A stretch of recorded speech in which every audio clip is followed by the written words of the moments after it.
Welcome to Gnanaprasunam బాస్ట్రో channel. ఇవాళ వీడియోలో మనం 2026 జూన్ మాసంలో జరగబోయే గురు భగవానుని స్థాన మార్పు వల్ల 12 రాశులకు మరియు ప్రపంచవ్యాప్తంగా ఎలాంటి పరిణామాలు ఉండబోతున్నాయో తెలియజేస్తాను.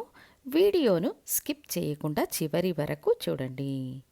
ఇక మిథున రాశి, జన్మ రాశి నుండి గురు భగవానుడు 2వ స్థానం ధనస్థానం వాక్స్థానంలో ఉచ్చ గురువు ఉండడం వల్ల ఆదాయం పెరగడమే కాకుండా సంపదను పొదుపు చేసే శక్తి కూడా పెరుగుతుంది. ఆగిపోయిన నగదు ప్రవాహం మళ్ళీ పుంజుకుంటుంది. ముఖ్యంగా మాట తీరుపై ఆధారపడే వృత్తులలో ఉన్నవారికి ఆర్థిక వృద్ధి అద్భుతంగా ఉంటుంది. మీ మాటకు సమాజంలో గౌరవం లభిస్తుంది. సప్తమాధిపతి 2వ స్థానంలో ఉచ్చస్థితిలో ఉండడం వల్ల భాగస్వామి ద్వారా ఆర్థిక పురోగతి కలుగుతుంది. ఆ తర్వాత మిథున రాశి వారికి గురు వీక్షణ మొదటిగా వృశ్చికంపై అంటే రాశికి 6వ స్థానంపై ఉండడం వల్ల అప్పులు తగ్గుతాయి. శత్రువుల నుండి విముక్తి లభిస్తుంది. ఆరోగ్యం మెరుగుపడుతుంది. తర్వాత 8వ స్థానమనే మకర రాశిపై గురు వీక్షణ ఉండడం వల్ల 8వ స్థానం అంటే ఏమిటి? దీర్ఘకాల సమస్యలు, అడ్డంకులు, అవమానాలు ఇవి క్రమంగా తగ్గడం ప్రారంభమవుతుంది. రాశికి 8వ స్థానం మాంగళ్య స్థానం. వివాహ సమస్యలు, కోర్టు కేసులు వీటికి పరిష్కారం లేదా రాజీకి అవకాశాలు ఏర్పడతాయి. డబ్బు సంబంధ విషయాలు అంటే ఇన్సూరెన్స్ డబ్బు, వారసత్వ సంపద, దీర్ఘకాలిక పెట్టుబడులలో ఆకస్మిక లాభాలు రావచ్చు. అయితే గురువు ఒక్కసారిగా అన్నీ మార్చే మాయ కాదు, నెమ్మదిగా నయం చేసే గ్రహం అనే విషయాన్ని గుర్తుంచుకోండి. తర్వాత 10వ స్థానం కర్మస్థానంపై గురు వీక్షణ పడడం వల్ల ఆల్రెడీ ఇప్పటికే 10వ స్థానంలో శని భగవానుడు ఉండి పనిలో కొంత జాప్యాన్ని లేదా కష్టాన్ని కలిగిస్తున్నప్పటికీ ఇప్పుడు గురు దృష్టి అక్కడ పడడం అనేది ఒక గొప్ప శుభ సూచకం. ఇప్పటి వరకు మనసులో కేవలం ఆలోచనలుగా ఉన్న పనులు ఇప్పుడు ఆచరణలోకి వస్తాయి. ప్రస్తుతం చేస్తున్న ఉద్యోగంలో సంతృప్తి లేని వారికి లేదా వేరే చోటికి మారాలని చూస్తున్న వారికి అనుకూలమైన పరిస్థితులు ఏర్పడతాయి. 10వ స్థానాన్ని గురువు వీక్షిస్తున్నారు కాబట్టి మీ గౌరవ మర్యాదలను పెంచుతారు. చాలా కాలంగా ఎదురు చూస్తున్న గుర్తింపు లభిస్తుంది. ముఖ్యంగా శని ఇచ్చే సవాళ్లను గురు దృష్టి శుభప్రదంగా మారుస్తుంది. మిథున రాశి వారికి ఇది ఖచ్చితంగా ఒక మలుపు తిప్పే కాలం అని చెప్పవచ్చు.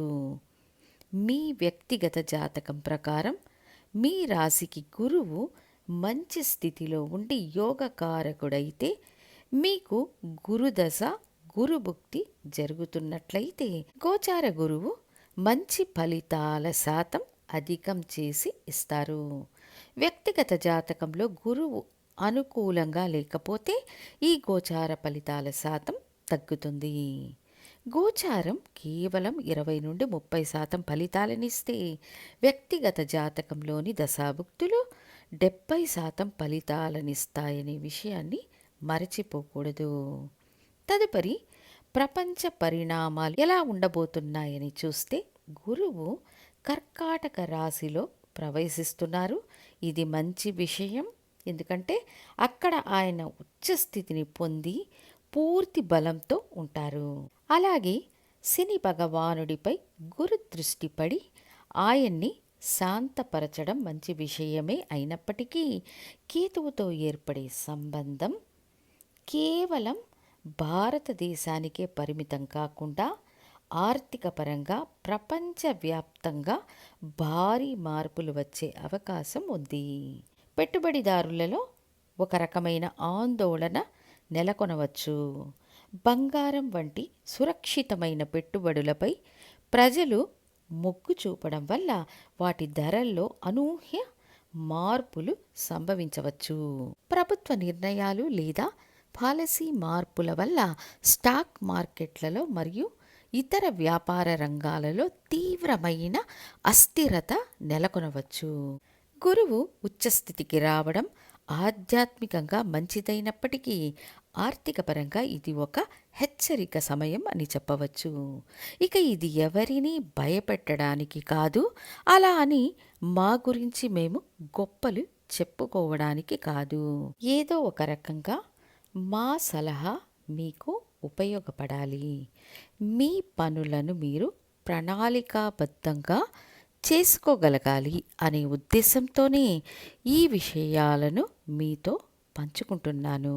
ఈ గురు భగవానుని స్థాన మార్పు గురించి తెలుసుకునే వారందరికీ నా విన్నపం ఒక్కటే. కేవలం మీ రాశిని బట్టి ఇలా జరిగిపోతుంది అలా జరిగిపోతుందని ముందే ఒక నిర్ణయానికి వచ్చేయకండి. మీ స్వీయ జాతకంలో గురువు ఎలా ఉన్నారో, ఎక్కడ ఉన్నారో, ఏ దశాభుక్తులు జరుగుతున్నాయో చూసుకోండి. మీ వ్యక్తిగత జాతకంలో గ్రహ బలాన్ని కూడా గమనించి నిర్ణయాలు తీసుకోవడం చాలా మంచిది. ముఖ్యంగా 5 రాసుల వారికి గురువు యొక్క స్థాన మార్పు అనుకూలంగా ఉంటుంది. మిథునం, కన్య, వృశ్చికం, మకరం, మీన రాసుల వారికి లాభదాయకమైన కాలంగా చెప్పవచ్చు. దీని గురించి ఇంకా చాలా డీటెయిల్డ్గా వీడియోల ద్వారా వివరిస్తాను. పూర్తిగా చూసి అర్థం చేసుకోండి. వీడియోను దయచేసి షేర్ చేయండి. సబ్స్క్రైబ్ చేసి మీ విలువైన సపోర్ట్ ఇవ్వండి. అది నాకు ఒక పెద్ద బూస్ట్ వంటిదని తెలియజేస్తూ తర్వాతి వీడియోలో కర్కాటక రాశికి గురు భగవానుని స్థాన మార్పు ఎలాంటి ఫలితాలనిస్తుందో వివరిస్తాను. ధన్యవాదాలు.